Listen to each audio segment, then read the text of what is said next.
Hello everyone. In the world of crime, there are cases that not only shock the public due to their severity, but also because of the cunning and audacity of the perpetrators. In Jianzhou City, Liaoning Province, China, criminals push the limits of law and morality to fulfill their ambitions. Beneath the peaceful facade of everyday life in Jianzhou, a ruthless mastermind led a criminal gang operating in the shadows, leaving behind horrifying traces that no one could have anticipated. A path of no return. Wang Funian was born on October 29, 1963, in Jianzhou City, Liaoning Province. Since childhood, he had been arrogant and stubborn, refusing to study. He only managed to complete junior high school before resolutely dropping out to enter society. However, without a degree, being young and physically frail, he was unable to find legitimate work.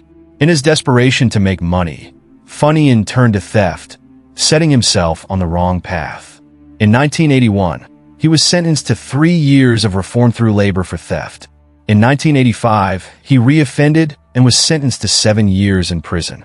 After serving 7 years, Funian realized his mistakes and desperately wanted to turn his life around.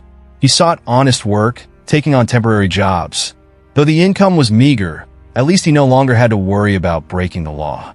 In 1991, Wang Funian met a woman named Man Guibin. Despite her family's disapproval due to his poverty, they eventually decided to marry. Touched by her acceptance, Funian promised to be a good husband. Guibin, moved by his sincerity, agreed to build a life with him.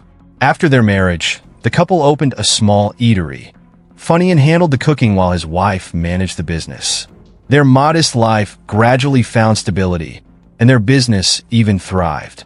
At that time, although running the eatery was tiring, it provided enough for them to live comfortably. Funian cherished this newfound happiness, believing that life would only get better. However, less than 6 months into their marriage, they began arguing constantly. After having a son, their conflicts intensified. Guibin resented their poverty, frequently criticizing Funian's family for being poor and belittling him for his lack of ambition. At first, Funian endured her complaints in silence, focusing on his work. But over time, their arguments escalated until they eventually stopped speaking to each other altogether, as if they were strangers. It can be said that this unhappy marriage played a significant role in Funian's descent into crime. Without warmth at home and lacking status in society, he ultimately chose to give up. He frequently spent time gambling, and Guibin, frustrated by his decline, continued to scold him. This toxic cycle lasted for years. By 1998, after nearly 8 years, they decided to divorce. Funian left the house and eatery to his wife and their 8-year-old son, keeping only 9,000 yuan for himself, stepping into a life of crime. At the age of 35, Wang Funian had no money and no desire to remarry. After the divorce, he lived recklessly, quickly spending all his savings. Once penniless, he grew increasingly frustrated.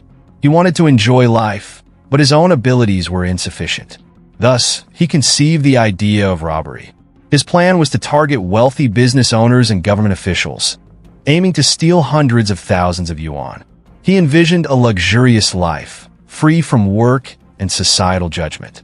Once this thought took hold, he resolved to put it into action, but he knew he couldn't do it alone. At this moment, someone caught his attention: Xiao Baoxiang. Xiao Baoxiang had recently been released from prison after serving 2.5 years for theft. The two quickly formed a connection and decided to partner up for their first robbery. Initially, they refrained from targeting prominent figures, instead setting their sights on taxi drivers. In June 1998, the duo boarded a taxi and asked the driver to take them to a secluded location. Before they arrived, Funian took advantage of the driver's distraction and overpowered him. Under threat, the driver handed over 800 yuan in cash. At first, Funian had intended to rob only once for the thrill, but the success of this first heist emboldened him. From then on, he and Baoxiang became deeply entangled in a cycle of crime, unable to escape. In the following days, they committed multiple robberies. As they gained more money, they also upgraded their crime equipment. To minimize risks during heists, they used stolen funds to purchase BB guns, knives, and ropes. Armed with weapons, Funyun's ambitions grew even larger. To carry out crimes more efficiently, he recruited 6 more accomplices. Among them were Chao Yuzhen and Zheng Yi, 2 former acquaintances of Funyun. Both were in their 40s, unemployed, and eager to join the gang. As their criminal activities progressed, Funyun sought even more recruits. 2 young men, Yang Guang and Yuan, both around 20 years old, were drawn in by Funyun's extravagant spending habits. Seeing him frequently switch phones and lavishly spend money without a visible job, they eagerly joined. Funyun welcomed them, leading them deeper into the criminal underworld. Another recruit, Wang Xian, joined simply because he was lazy and wanted to make easy money. The last to enter the gang was Wu Shikui, who participated in fewer robberies than the others. Over time, the gang grew close to 10 members, solidifying their criminal network. A series of heinous crimes. With an expanded crew, the gang intensified their robberies. Funyun led his group in committing crimes across Liaoning, Beijing, Hebei, Inner Mongolia, Tianjin, and several other locations. As the number of crimes escalated, so did their brutality. If a victim showed even the slightest resistance, the gang would not hesitate to kill. On December 18, 1998, Funyun and his accomplices hijacked a taxi driven by Zhao. As Zhao resisted, they shot him dead and dumped his body into a roadside drainage ditch in a village. Then, on April 18, 1999, Funyun's gang killed another taxi driver, Zheng, near Bali Village in Xinbei County, stealing his Nokia 3810 phone. After experiencing success, Funyun's gang became even more ruthless. They began using coordinated methods, carrying out multiple robberies in one location within a short period before quickly moving to a new target. Their primary victims included mobile phone shops, gas stations, beauty salons, and taxi drivers. On April 25th, Funyun, along with Gao Yuzhen and Yi, broke into a privately owned mobile phone shop in Suizhou County. That day, they stole 6 mobile phones, 16 landline phones, a gold necklace, a gold ring, and 500 yuan in cash. They then tied up the shop owner and fled. On May 7th, Funyun and his gang once again hijacked and murdered a taxi driver near a repair shop. In June, Funyun, Zheng, and Yi, armed with homemade guns and knives, broke into a beauty salon in Jinzhou City, stealing over 2,000 yuan in cash and 2 mobile phones. By July, the trio had robbed another mobile phone shop in Suizhou County, killing 1 person and stealing 1,200 yuan along with a gold necklace and ring. Just a few days later, Funyun, along with Yuan and Zheng, shot and killed a taxi driver in Heludio City, robbing him of 1,300 yuan and a ring. After murdering the driver, Funyun and Zheng dragged the victim's body out of the car and dumped it into a roadside cornfield before fleeing in the stolen vehicle. However, during their escape, Zheng accidentally dropped his phone. Without a phone, their communication became difficult, so Funyun's gang moved to Xinfu to rob another mobile phone shop. During this heist, they managed to steal 4 mobile phones and were preparing to leave when the shop owner attempted to stop them. In a fit of rage, Funyun shot the shop owner in the right leg with a BB gun. On September 22nd, the gang moved to another city where they robbed and killed taxi driver Wang, taking 200 yuan and a Motorola phone. Within just 2 years, Funyun's gang had secretly committed dozens of horrific crimes in multiple locations. Most victims were either killed or seriously injured, and the brutality of these crimes had reached an alarming level.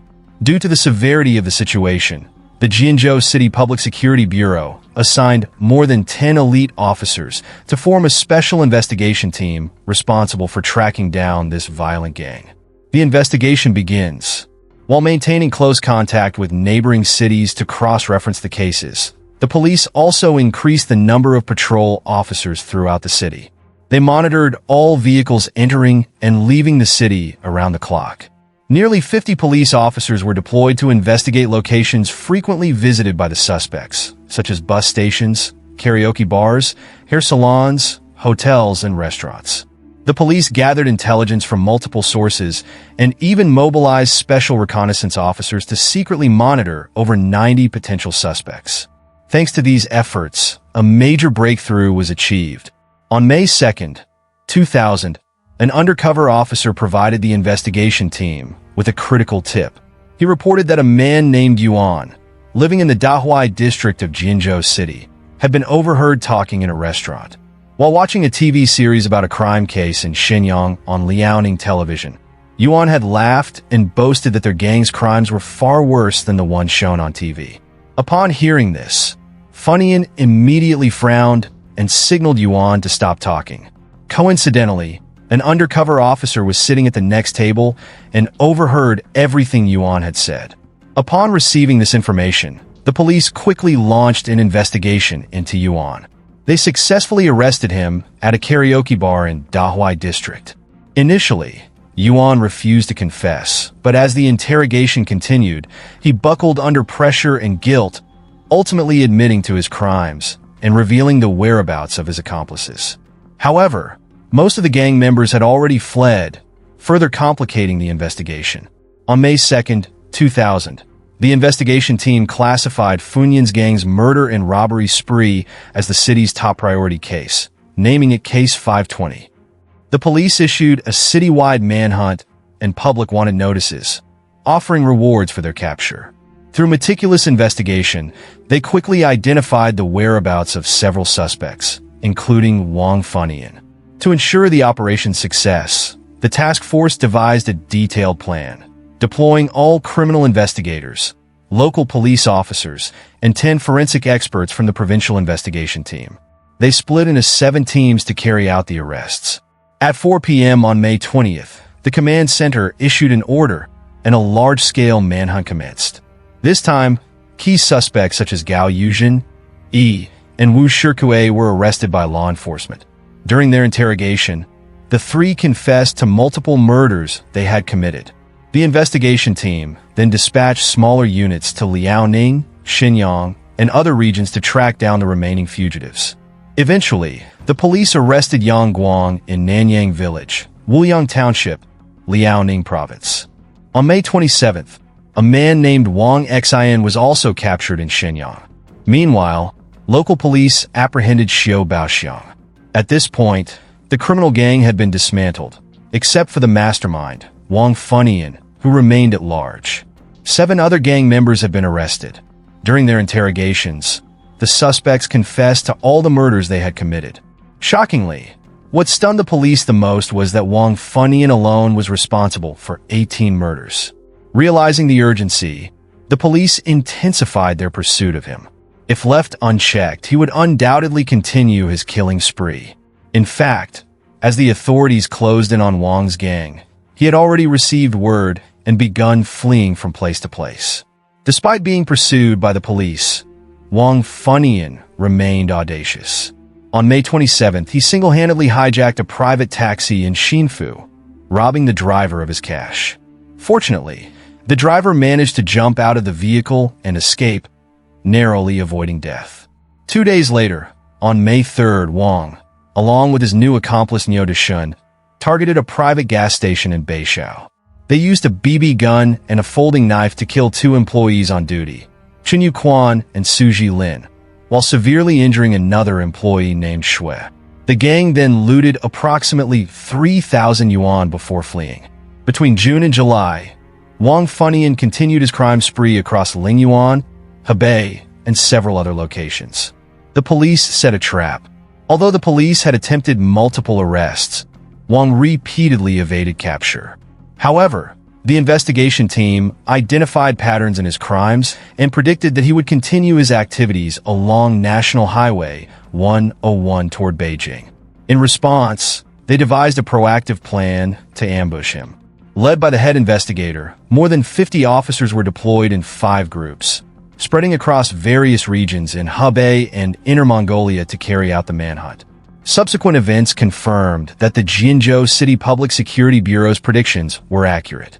On the night of August 4th, 2000, Wang planned to hijack another taxi in Shuni County, Beijing. However, local police discovered his attempt. In a state of panic, Wang shot and injured an officer before being surrounded and arrested. During the interrogation, the police confirmed that Wang was the mastermind behind the infamous 520 case. 2 days later, he was extradited to Jinzhou. After further questioning, authorities determined that Wang's gang had operated across 5 provinces: Beijing, Tianjin, Liaoning, Hebei, and Inner Mongolia, committing a total of 121 crimes. Their reign of terror resulted in 18 deaths and 13 serious injuries. The total value of their stolen assets amounted to approximately 50 million yuan. Wang's criminal organization was notorious for its scale, extensive reach, and extreme brutality. His ultimate plan was to execute a major heist in Beijing, purchase real firearms in the northeast, and later acquire explosives to kidnap a high-ranking hospital director, or possibly a government official. He even considered robbing a bank to seize hundreds of thousands of yuan before disappearing into hiding. However, just as his grand scheme was beginning to take shape, he fell into the hands of the law.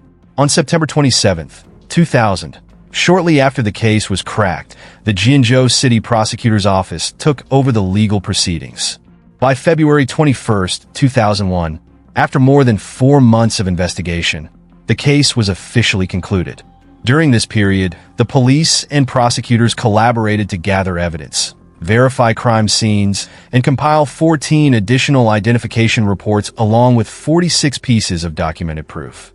They also collected 52 formal statements and managed to solve several previously unresolved cases. The extensive indictment records piece together the dark and violent history of Wang Funian, the ruthless killer. On April 26, 2001, the Jinzhou Intermediate People's Court delivered its first instance verdict on the 520 case. Wang Funian and 5 of his accomplices were sentenced to death with immediate execution. Only one member, Wu Shikui, was spared the death penalty. Having joined the gang late, he had limited involvement, and since he had never personally committed murder, he was sentenced to prison instead. The 520 case, with its extensive files and horrifying crimes, shocked all of Liaoning. Wang Funian, burdened by the misfortunes of his failed marriage, chose the wrong path and embarked on a merciless killing spree. He and his accomplices robbed countless innocent victims of their lives. In the end, he paid the ultimate price for his atrocities. Everyone has choices in life, but Wang made the wrong ones, leading himself down a path of no return. Hello, in 2006, a shocking case took place in Malaysia that stunned the world due to the extreme and unprecedented brutality of the crime. So, what exactly happened back then? Let's go through today's story to find out. On October 20th, 2006, a young woman named Burma Oyunchimeg went to the Mongolian embassy in Thailand to report her cousin's disappearance in Malaysia. Since Mongolia had no embassy in Malaysia, she reported it to the Malaysian police before traveling to Thailand to notify the embassy there. At first, the embassy didn't pay much attention to the disappearance, but when she revealed that her cousin's name was Sharibu Altantuya, known as Aya, the staff's attitude changed dramatically as they urgently asked what had happened. Oyunchimeg explained, "Yesterday, my sister said she was meeting someone and told me to wait for her at the hotel. Before leaving, she said if she didn't return by midnight, I should call the police." Upon hearing this, the embassy staff sensed something was seriously wrong. They quickly informed their superiors and began a search for Aya. But who was Sharibu Altantuya, and why did the embassy react so swiftly when they heard her name? Aya was born in 1978 to a middle-class family in Russia. Her parents, both Mongolian, worked and lived in Russia. Her father as a university professor, and her mother as a teacher. Aya grew up studying in Russia, becoming fluent in multiple languages. Besides her native Mongolian, she also learned Russian and English at school, and eventually picked up Chinese and French. Aya was considered a linguistic prodigy and was blessed with striking beauty, resembling a movie star. In 1990, Aya's family moved back to Mongolia. After returning, Aya became an ardent fan of Madai, the lead singer of the popular Mongolian band Black Rose. Her beauty captured Madai's heart, and in 1996, when Aya was just 18, they suddenly married. The marriage of this famous singer was sensational news in Mongolia at the time, with the couple's photos frequently appearing in the media. Aya, who had once been an ordinary girl, became the center of the entertainment world's attention overnight. However, the marriage didn't last long, even though they had a child together. Despite the divorce, Aya's public appeal remained strong. She carved out a name for herself among Mongolia's elite with her intelligence and beauty. Although Aya once considered pursuing a career in modeling, even going to France for training, her plans fell through for unknown reasons. After her first divorce, Aya mingled with Mongolia's high society and eventually met her second husband, Kuniku, the wealthy son of a prominent designer. This marriage further raised her profile in Mongolia's elite circles. Despite having a child together, they too soon parted ways. These back-to-back failed marriages didn't hinder Aya's rise. She leveraged her wide social network to enter the fashion export business, frequently traveling between Beijing, Singapore, and Malaysia. Some speculated that her fashion business was merely a cover to allow her access to high-profile events and elite connections, though the truth remained unknown. Aya's fame in Mongolia was such that the embassy staff's immediate response upon hearing her name was hardly surprising. This prompted Malaysian police to take the case more seriously. However, the investigation faced constant setbacks. New information would mysteriously vanish, and investigators reported feeling as though an invisible hand was blocking their progress. Over a month later, the Malaysian police finally located Aya, or rather her remains, in a remote area near Shah Alam, outside Kuala Lumpur. The scene was so horrifying that several officers couldn't bear it and repeatedly vomited. DNA tests confirmed this was indeed the missing Aya everyone had been searching for. Upon further examination, authorities discovered gunshot wounds as well as traces of explosives on the remains. From the evidence, it appeared that Aya had been tied to a tree and her body affixed with C4 explosives, a highly stable explosive typically accessible only to government and law enforcement in Malaysia. By this point, investigators suspected involvement from high-level officials. When news broke that Aya had been blown up, both the Malaysian and Mongolian publics were horrified. The Mongolian people were outraged at the thought of their beloved Aya meeting such a gruesome end on foreign soil, especially given the likelihood that Malaysian officials were involved. The public pressured their governments, and the Mongolian government in turn pressed Malaysia's Ministry of Foreign Affairs for answers. The investigation continued, and as the case deepened, shocking truths came to light. By closely examining Aya's social connections and following leads from her cousin Oyunchimeg, Malaysian authorities soon identified a suspect, a man named Abdul Razak Baginda. Baginda was no ordinary man. He was a staff member at Malaysia's Strategic Research Center and an advisor to Malaysia's Ministry of Defense. The police were also aware that Baginda and Aya had been in a relationship for some time. According to information provided by Oyunchi, Aya's life had changed significantly around 2004. Not only had her financial situation improved, but she was also frequently traveling to Malaysia, clearly to be with Baginda. Whenever Baginda went abroad on business, Aya accompanied him, often serving as his interpreter, given her proficiency in multiple languages. She once showed Oyunchi photos of her trips abroad with Baginda. In 2006, Aya became pregnant. This news, however, was not well received by Baginda, who was already married with a 19-year-old daughter. To the public, he was perceived as a respectable family man, and any scandal involving Aya could jeopardize his political career, potentially costing him his job. Meanwhile, Aya, hopeful that Baginda would leave his wife, wanted recognition and a legitimate place in his life. Yet Baginda refused, seeing her only as a youthful indulgence. This led to frequent arguments between them, leaving unresolved tension. Aya then decided to travel to Malaysia with her cousin, demanding a satisfactory explanation. Although she was willing to forego formal recognition, Aya wanted substantial financial compensation for her lost youth and the cost of raising their child. Tragically, Aya disappeared mysteriously and was later found dead, her body dismembered in a forest. These circumstances raised serious suspicion toward Baginda. As the investigation continued, the police detained 3 key suspects, all Malaysian police officers. Among them were 2 individuals with notable credentials, Azila Hadri, 30, and Sirul Azhar Umar, 35, both former members of the Malaysian Special Actions Unit, which dealt with serious crime and counter-terrorism within the Royal Malaysian Police.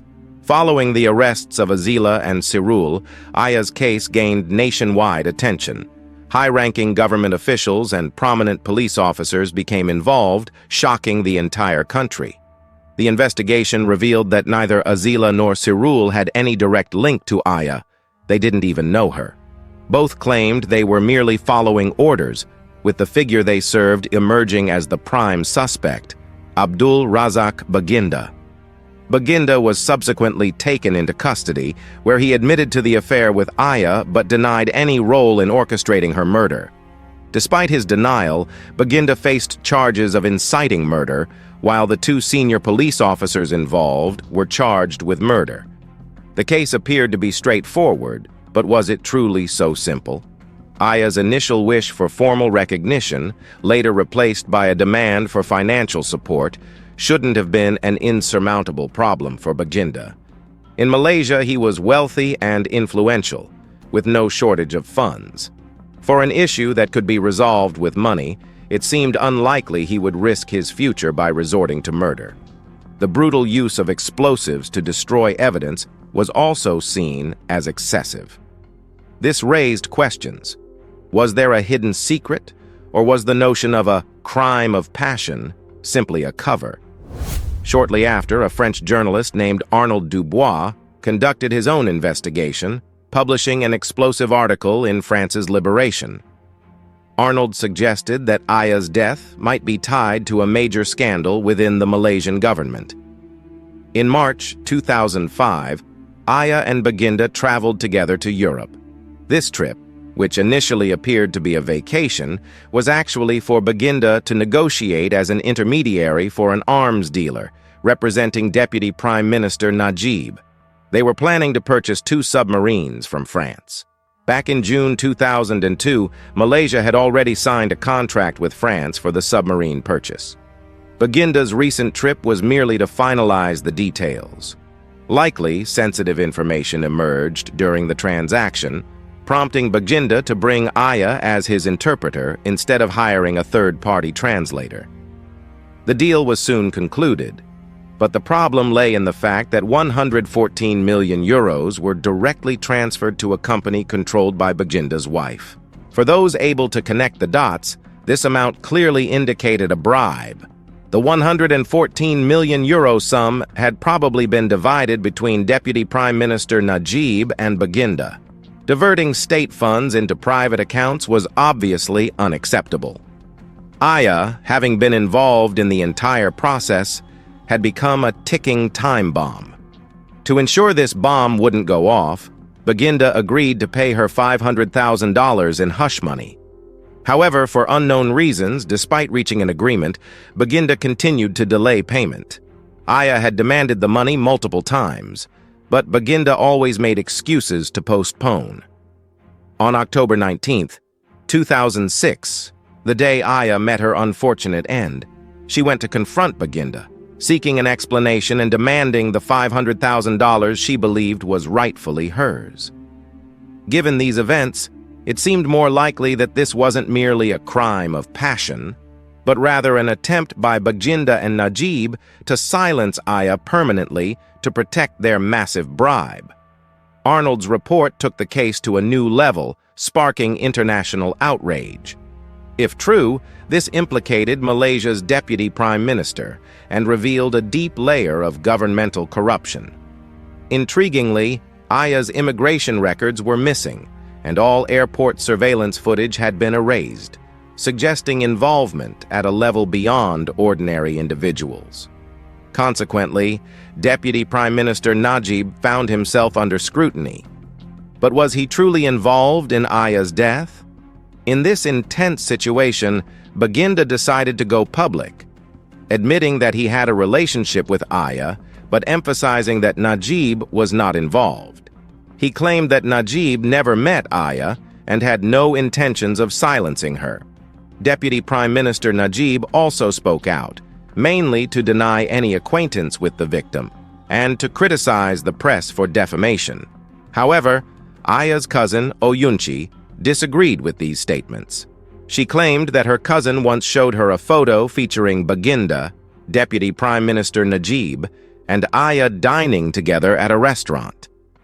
According to Oyunchi, the three had a complex relationship, and Najib was certainly acquainted with Aya. Even more intriguingly, the journalist Arnold, who had initially published the rumors, mysteriously disappeared. It was rumored that he went into hiding due to fear of retaliation. At this point, a private detective named Bala issued a statement claiming that Najib and Aya had been intimate, and Najib handed Aya over to Baginda to avoid further complications. On the day Aya disappeared, Najib's special assistant allegedly escorted her. According to the detective, this was the reason behind Aya's death. Yet, the day after Bala made this statement, he retracted it, and his entire family vanished. 15 months later, Bala resurfaced in India, revealing he had received a $5 million bribe to retract his statement and asserting that everything he had initially claimed was indeed true. He also emphasized that as long as Najib remained in power, he would never return to Malaysia. On October 31, 2008, with two crucial witnesses missing, the private detective and the French journalist, and lacking credible evidence, the High Court declared Baginda innocent and released him. As for the two bodyguards, Ajra and Sirul, police gathered 84 witnesses, one of whom saw them escorting Aya. In response to accusations from the prosecution that they had used explosives to kill Aya in the forest, they remained silent. After a long and exhausting 159-day trial, on April 9, 2009, the High Court convicted Ajra and Sirul of murder.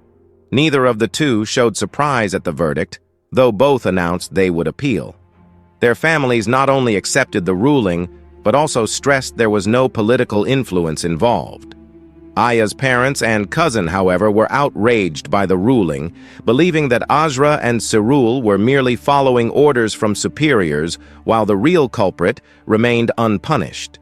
Thus, Aya's family filed an appeal and sought 100 million ringgit in compensation from the Malaysian government, Baginda, and Najib for the suffering caused by Aya's death. This lawsuit, however, would stretch on for years until 2013. A dramatic turn of events occurred after the trial. On August 23, 2013, the court determined that Ajra and Sirul had no motive to kill Aya. During the previous trial, a witness had seen Najib's special assistant taking Aya away, yet the assistant was never questioned. Due to insufficient evidence, the prior verdict was overturned, and Ajra and Sirul were declared innocent. Both were released immediately in court, a surprising outcome that shocked not only the people of Mongolia, but also many Malaysians who felt hopeful about the case. The prosecution, however, disagreed and filed an appeal with the federal court. On January 13, 2015, after further examination, the federal court abruptly reversed its previous decision and sentenced Ajra and Sirul to death. However, Sirul had already left Malaysia. Following his earlier acquittal, he had fled to Australia. Though Interpol issued a red notice, Australia refused to extradite Sirul, resulting in his detention there, while Ajra remained imprisoned in Malaysia, awaiting further developments. In 2018, Najib lost the election. That same year, Aya's family petitioned the court to reopen the case, claiming that the true mastermind behind Aya's death was still at large. They likely saw an opportunity to seek justice now that Najib was no longer prime minister, as the new administration was supportive of their request. On December 16, 2019, Azra, still sentenced to death, made a statement through his lawyer accusing Najib of ordering Aya's murder. According to Azra, Najib had referred to Aya as a foreign spy posing a national security risk, making a throat-slitting gesture and authorizing them to retrieve explosives from police storage to destroy all evidence. As members of the special forces, they felt compelled to obey orders. Previously, they had feared retaliation from Najib, who held the nation's highest office. Now, with Najib out of power, Azra saw an opportunity to speak up, vowing to reveal even more shocking truths if the case were retried. He also sincerely apologized to Aya's family. Meanwhile, Sirul, still in Australia, continued to assert his innocence, stating he would fully disclose the truth if released. However, to this day, a retrial has not taken place. Complicating matters, the case files are notably complex and conflicting, likely due to high-level government interests at stake. In Malaysia, there were rumors that the case also involved Baginda's wife. Allegedly, upon discovering Aya's affair with her husband, she took immediate steps to silence her. While the veracity of this remains unclear, it was widely believed that she was indeed capable of such an act. Interestingly, traces of this case were sparse at first. Aya's entry records and airport surveillance footage had been erased. Under such circumstances, the investigation should have faced significant hurdles and perhaps even stalled. Yet inexplicably, new clues continued to surface, guiding investigators forward. Some believe this case was, in reality, a power struggle between Najib and his rival at the time. Najib's opponent sought to overthrow him and gradually directed suspicions toward Najib. Despite the challenges faced during the investigation and trial, with several people imprisoned, many still believe that what Sirul and Azra said is true, that they were simply following orders from above and didn't personally know the victim. What do you think? Who do you believe was behind it all? Feel free to leave your thoughts in the comments below. If you enjoyed this video, please give it a like and subscribe to our channel for more intriguing crime stories. Thank you, and see you next time.